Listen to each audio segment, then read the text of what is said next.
All right, guys, welcome back to Everything College Football Podcast. Today, me and Nick here will be doing our 2024 preview and prediction for the Kentucky Wildcats. This coaching staff largely remains in place after Mark Stoops opts to remain in Lexington, not accepting the Texas A&M job. 73-65 record through 11 seasons. Bush Hadman takes over as the first-year offensive coordinator. Last season, he was with the Boise State Broncos. And then Brad White, he's been on staff since 2018. He remains the DC. Obviously, they're returning 15 starters following back-to-back 7 and 6 seasons. And it seems like immense improvement is on the horizon. Looking on the offensive side of the ball for Kentucky, they were a pretty interesting offense last year, Nick, because they were able to generate plenty of big plays, but staying on the field was certainly a bit of an issue for them. Obviously, quarterback Devin Leary really didn't live up to the expectations we had on him. Only completing 56% of his passes with 12 interceptions. So this offense had a lot going for them. They weren't able to stay on the field a whole lot. Bush Hadman comes over looking to install a more of a college-friendly offense. The last two offensive coordinators, they were NFL guys.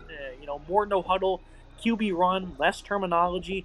Dead last in plays ran last year, Nick. They're certainly looking to change that because if they could have stayed on the field with a little bit more tempo to match those big plays, they certainly could have had better results on this side of the ball. Returned 6 starters. I think the biggest news for them is Brock Vandagriff comes over from Georgia. This was a guy who was a former high-end recruit, possesses a variety of arm angles. I like the deep velocity. It was A+ coming out of high school. He's been a ready and waiting starter. Good speed on scrambles for being 6'3", 210. Really winds up when he throws, though, especially deep. Not exactly a snappy release. That's something I know he's certainly been improving on. A confident player, though. He has some skills as a runner, but he can really be lethal in the pocket with a tighter release. A bit of a gunslinger mentality from Vandagriff here. And it seems like he's going to play with a bit of a chip on his shoulder this season. I know they played Georgia early on in the year, and I think the opportunity for him here is pretty immense. I like Brock Vandagriff as an ad here for Kentucky. We knew Georgia, that quarterback room was way too crowded and somebody was going to make a move. There have been rumors about Vandagriff potentially being linked to Auburn. He ends up coming here to Kentucky instead. I think this is a more natural fit for him. I think this works with the way they design this offense. I think Bush Hadman comes over from Boise State. Very nice ad, in my opinion, right? Change up from the previous two coordinators, like you mentioned, that were more NFL pro-style guys, and now you can change up that offensive style a little bit, be a little more college friendly for a younger quarterback. Vandagriff has been in college for a while, but has not had a lot of starts, obviously, at Georgia.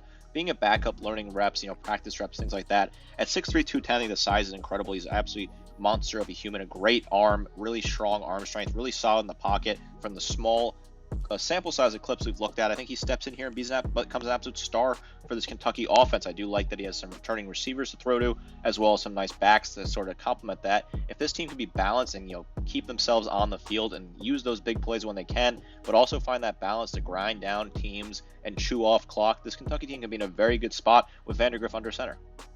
Liam Cohn obviously goes back to the NFL. Rich Scangrello in his 1 year wasn't really the answer for them, so they end up going back to the college philosophy, which I think is a big benefit for them. And I think Vandagriff can really boom this year, and it's because of this receiving core. Barrion Brown, this guy's phenomenal. Great second gear and acceleration, elite speed, makes the most of his opportunities on tunnel screens, a lethal return man. Ball security was horrendous, though. 2 fumbles, 5 drops. Needs to keep working on route running as well. Had 3 touchdowns in that, very good bowl game against Clemson. So this is a ex-star playmaker, Nick. I think Brown's going to be great for them. Dane Key, great hands with elite focus, good at coming down with the ball. Even with a defender all over him, he doesn't have much yak or speed. At 6'3", 195, though, he's a big playmaker downfield to physicality.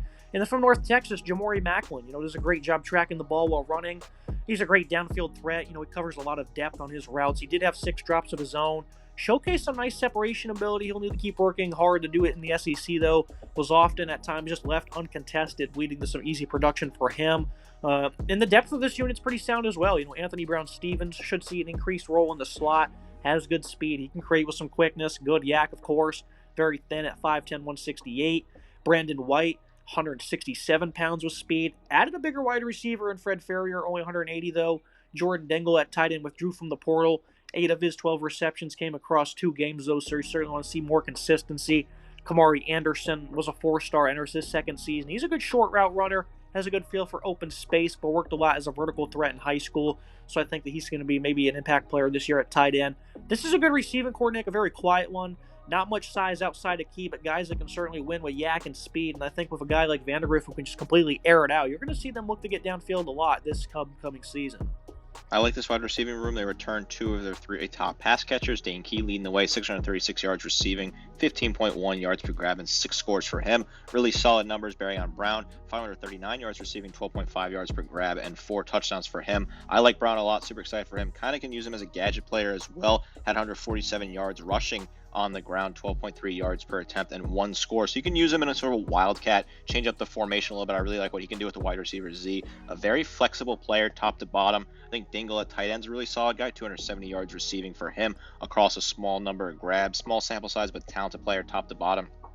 I like some of the ads from the portal that you highlight. I think Anthony Brown-Stevens, he could be really solid. He was a true freshman last year, got some small reps. He can really step up this year and get that big starting role. I think having Key and Brown plus Brown-Stevens is a really nice trio there in the SEC with Vandegrift slinging the ball to them. One group I don't like is the running back room, though obviously Ray Davis was tremendous for them a season ago. Productive runner. Chip Trainum regaining form as a running back, 235-pound bruiser. Short yardage guy, scored that game winner against Notre Dame at the goal line as time expired for Ohio State. Demi Sumo, also a bigger style back. Limited career touches, about 103 years. Might have to lean on 2 X3 stars in Jamarian Wilcox. And incoming freshman Jason Patterson, a guy with those quick feet, nice vision, good speed. Group isn't all that talented or experienced. Should be a mixed bag here, Nick. And their top running back right now, Chip Trainum. I know he played a little bit of linebacker in his career as well. So this is not a group I really like right now. I think if they can get these younger cats involved, that's probably going to really benefit Kentucky. But right now, this run game, I think, is going to be in some real peril, which that's not really a bad thing considering who they have at quarterback and at wide receiver. And I definitely think that variety you alluded to with Brown, you're going to see a little bit more of it with all that speed at wide receiver. But the loss of Davis is immense, Nick, because I don't think they can replace it one bit. Certainly tough to lose Davis. He's such a talented back for this team, a really good leader, right? Nearly over 1,100 yards rushing last year, 14 scores for him, 200 attempts. So you got a bulk load carry, absolutely well the top carrier for this team by a country mile. The next highest carrier was Devin Leary himself with 42 attempts, and then down in the 20s for the other backup running back. So really, it was the Ray Davis show on the ground, and now you're going to have to try and find production somewhere else. I think Chip Trainum is a really solid back coming over from Ohio State, a guy with some experience, played in some clutch moments, was a part of some solid offensive moments for Ohio State. But can he take over and be that number one back to get close to 1,000 yards? I don't think that's going to be the case at this point in time. Demi Sumo as well is a guy who I think has some nice potential, solid back. I don't know if he can be your leader. Jason Patterson, you're not going to want to rely on a freshman like that in that situation. Jamarian Wilcox, just an unknown quantity, a solid player, but what can he really do at this point in time? This running back room definitely worries me, the weakest part of this offense in my opinion. Now the offensive line can certainly dictate how much this passing game can really grow. Left tackle Marquise Cox, this guy can be a mean streaker when latching on, needs to work on anchoring down. He can get pushed back into the pocket too much. He can often overextend when pass blocking, leaving himself open to counter moves inside. Has size and strength at 6'5", 311. Needs to keep refining technique and hands. Eli Cox at center has yet to really take that all-conference jump. He's still been a good player for him. He's a fluid mover in space, can get to the second lever and be effective. Has good anchor and technique, but quicker stepping defenders can really bull rush him. Doesn't always play up to how good of a player he is, which is kind of a concern for me. And the rest of the offensive line, Dylan Ray really struggled in SEC play at left guard. Jagger Burton was slightly better, but struggled badly over the last month of the season. Never really established himself as an impactful run blocker either. Florida transfer Jalen Farmer, 6'5", 307, should push both for a starting role at guard. Gerald Mincy, a lot of size, is 6'6", 337. He's going to bring valuable experience to right tackle. And the Cortland Ford started in the bowl game. He got absolutely smoked against Clemson. The offensive line wasn't horrid last year, and the two Coxes of Marquise and Eli, no relation. They're pretty good pieces, but the rest of them need to improve. Pass pro will need to be strong to help this offense really thrive, Nick, and that's the one area where I'm also kind of iffy at.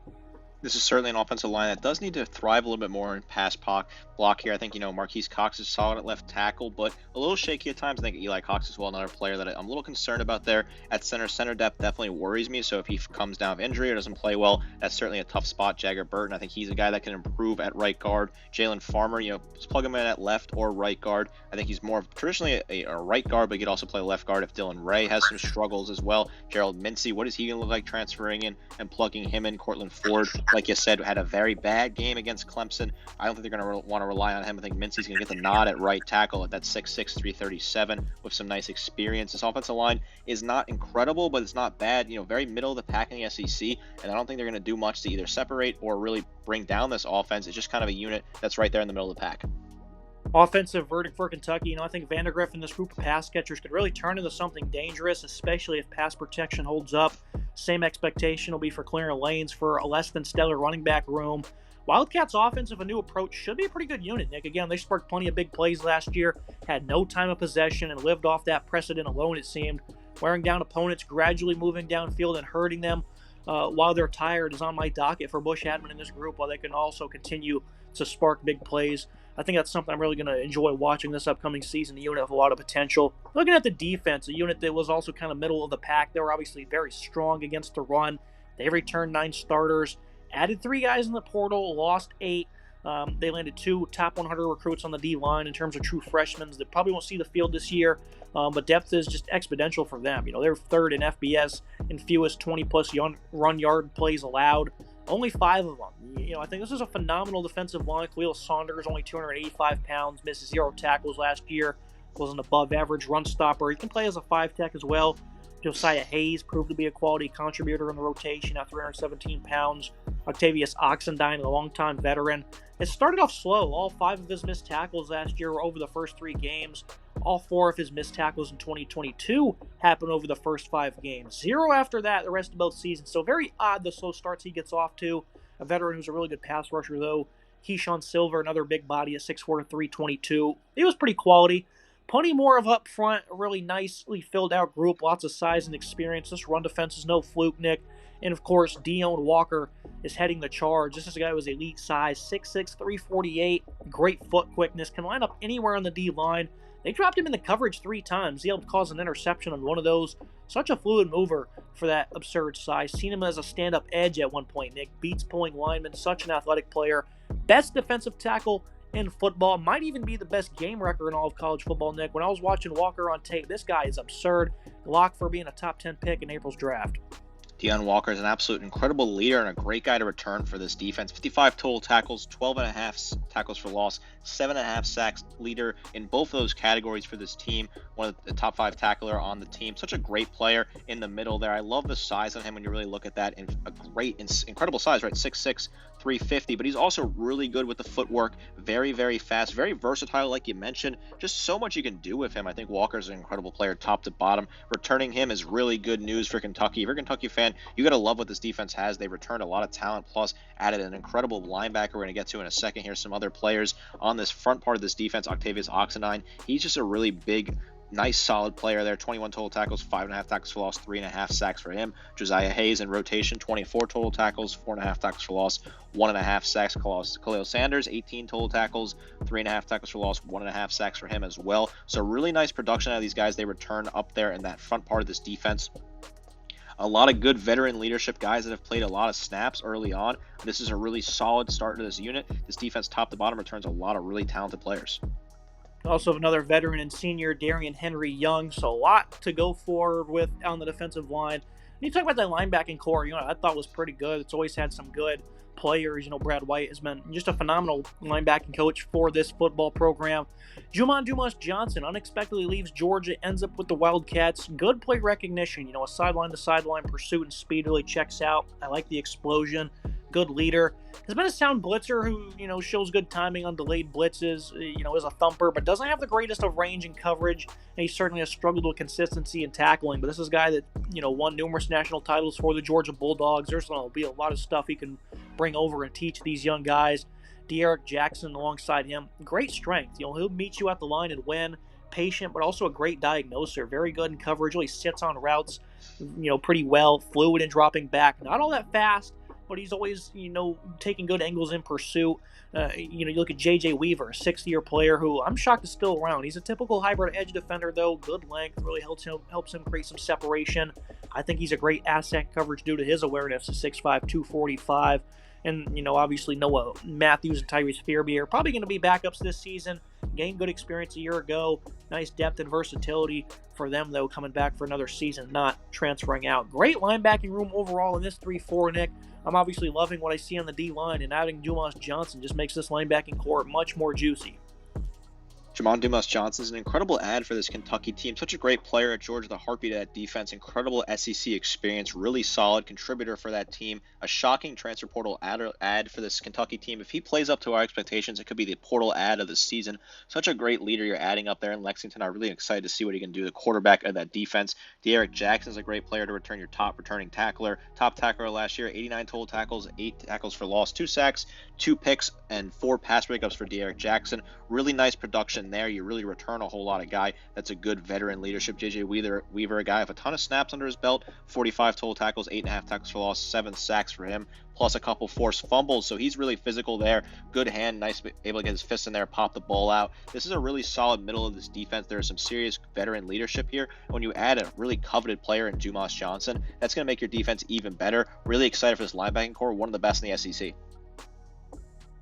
Another unit of this defense that has a lot of standouts would be the secondary. You look at a guy like Maxwell Harrison, who was one of the top corners in FBS last year. I love the ball skills, an aggressive tackler. He needs to focus on wrapping up more often instead of just delivering the boom. Great speed, really thrives to playing receivers, or he really gets to receivers fast when playing in zone. Allows very limited yak as well. As safety, Zion Childress, missed a lot of tackles, didn't show many ball skills. This is a good runner, though. Seems to play better the closer he gets to the line of scrimmage. Never been a liability in coverage, but was far from an asset as well, so I still really want to see him play with more consistency. Alex Afari played more slot than anybody else, was quite solid. A hybrid-like position for him in this defense. J.Q. Hardaway was solid for the most part. He's going to take on a larger role as an outside corner as Andrew Phillips departs.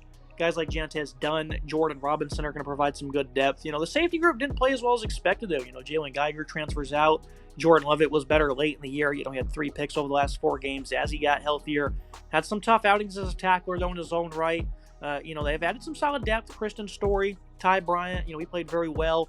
Secondary took some solid steps back this past season. They really got burned in every way possible against Georgia. Really lacked confidence in that game. They were abysmal in zone. Safety group needs to show some more range, but better understanding of assignments, versus hard play action also needs to improve. Secondary wasn't as polished as I figured it probably would be, Nick. 3 games to end the year, allowing 70+% completion rating. Against Tennessee, they allowed 85%. Some of the yardage totals aren't that bad. 80%, 400+, and 5 scores against Georgia. They weren't all that great against Florida the week earlier, but the Gators were playing from behind. Secondary certainly disappointing, Nick. I think the potential is there for them to be better, and I think they certainly will be.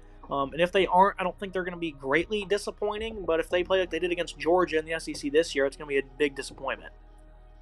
I do like a lot of the pieces that return. You're losing Andrew Phillips. The NFL draft is definitely a tough loss. He was a good leader. But Maxwell Harstein's a really solid player. 68 total tackles, 5 picks, 2 touchdowns and 6 pass breakups for him. Really good numbers there. Zion Childress is a solid player. 59 total tackles, 3 pass breakups for him as well.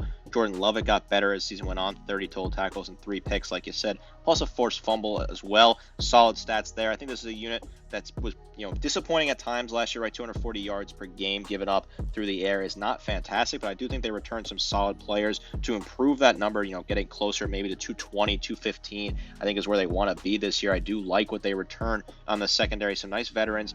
They need to have show me a lot more early on, though, to prove that they're going to be ready for SEC play when they play those tougher teams in their schedule. The verdict for this defense, incredibly strong unit, boatload of experience, talent, and production. Coming back, have established a bit of a wrecking crew on that D-line, led by an elite talented Walker.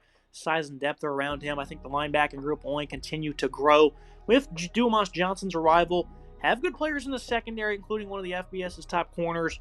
Georgia, Tennessee, and Bama games last year will put a sore taste in your mouth, though. But it's all about progression in the work. Stoops has a great unit here, and that leads us to the prediction. I think one reason why that defense let down in some of the tougher games, Nick, is just the lack of confidence. The helmet across from them and the inability to produce on offense went hand in hand. When you got guys like, you got Devin Leary at quarterback, missing wide open targets at time, in close games, really, I think, took a toll on them. This team could have been better with an even slight increase from that side of the ball. And, one they're going to get this year, a much better quarterback that could be a major difference maker, as he has a group of pass catchers that can really shake things up. I really like this defense. Hope to see them play with better urge and aggression, though. Should be much improved top to bottom. I love this Kentucky team. You're not going to see it in my prediction, though, and that's because they're going to have to go out there and prove it on the field, Nick, against a very tough schedule. Week 3 against Georgia. That's a phenomenal opportunity, right? But it seems like we say that often. They go on the road at Ole Miss, Tennessee, Florida, and Texas. That's the theme here, right? Is they're losing a lot of these road games where I think they're probably going to get one of them, right? Florida or Tennessee, one of those teams that seems likely they're going to knock off. I think this team does improve from top to bottom, Nick, and even if they lose all those games, they're going to, compete in them at the bare minimum. B right now for the offense, but I think that the passing attack can really, completely stagger opponents, especially if the offensive line can, be in sync. I think this defense is a legit unit. But again, they need to showcase that confidence against tougher opponents. They're certainly not going to live up to their potential. 7-5 right now. I certainly think 8 to 10 wins is certainly maybe on the table. Their win total is at 6.5. I'm going to hammer that one all day long. A lot of confidence in this ball club that Stoops has this season. This is a good ball club here, but I feel like it's the same story every year with Mark Stoops, Kentucky. Out of his 10 seasons, 4 of them have been 7-6 seasons, and that's kind of right where we are. I have them at 8-4. I think they will beat Florida on the road. That is a tough game, though. I certainly wouldn't be surprised if they lose that game in the Swamp. They have a bad history against Florida as a full program. I know they've gotten a little bit better against Florida over the past couple of seasons. I think we're in line for another 8-4, 7-5 sort of regular season here for Kentucky. I do think they return a lot of talent. It is a tough schedule, right? At Tennessee, at Texas, at Ole Miss, all very tough road trips. Plus at Florida, that's not easy either. Georgia at home, that's a big opportunity. But again, like you said, we say it every single year. We thought it was a big opportunity last year, and they got absolutely blown out down there in Athens. Is this Kentucky team capable of getting to 10-3 like they were in 2018, 2021? Yeah, absolutely. But were they going to be more close to 8-5 and 7-6? That's where I think they land at this point in time. I do like this team. I think Stoops made the right decision staying in town and continuing to build something here. I do like what they have on defense. The offense, just a bit of a wild card for me, certainly in pass protection. That running back room worries me at this point in time. I'm going to go 8-4, which I think would be a very good record. I think Wildcats fans would be very happy with that. Last time Georgia came to Lexington, though, November 22, the defense played great. The offense couldn't do anything, though, and I think the offense now, especially with a quarterback who used to play there with a chip on his shoulder, could be a massive difference maker, Nick. So I think they're going to compete with them at home. Don't think they'll beat them. Certainly going to be rooting for the upset, though. I think Kentucky, a good ball club this season. As always, Nick, I appreciate you joining me talking the Wildcats.